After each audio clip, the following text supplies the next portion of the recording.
I'm here in Joshua Tree National Park, and I want to talk about knots. When I started learning them about 15 years ago, one of the first ones I learned was the tautline hitch.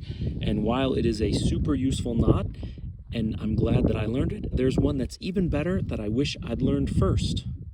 The purpose, of course, for a tautline hitch is to make a particular line taut, which is a perfect application when you are guying out a tent.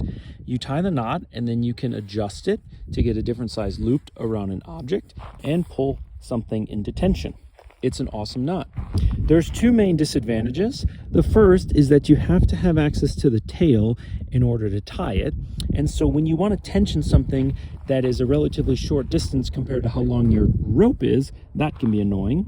The second thing, that untying it in the morning requires a little bit of nail picking and then untying all of these loops. The knot I would recommend learning instead is called the Farrimond Hitch. You see it here. There's two advantages. You don't need the tail to tie it, and as you can see, it slides just like the tautline hitch and holds, but when you pull this tail, it disappears. You tie it similar to the Siberian hitch, which is also one of my favorites, by doing an underhand loop and then doing several wraps across the working end. The number of wraps you do will be dependent on how slippery your rope is and how much friction you want in the system.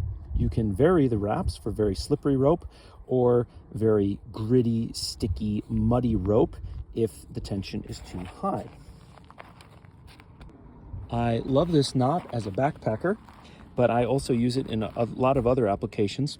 You may not think that being able to untie a knot easily in the morning is a big deal, but if your hands are cold and if the knot has gotten wet and shrunk, or if it's a little bit icy, it can be a real lifesaver with gloves to just pull like that.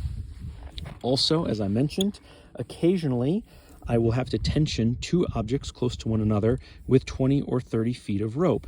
And to pass this end over and over and over again through the tautline hitch to tie it with 20 feet of slack is very annoying. If you Google animated knots, you can see how to tie this Farrimond hitch along with many other knots. It's a super useful resource that I've used many times. I'm not affiliated with them, but I just appreciate what they do.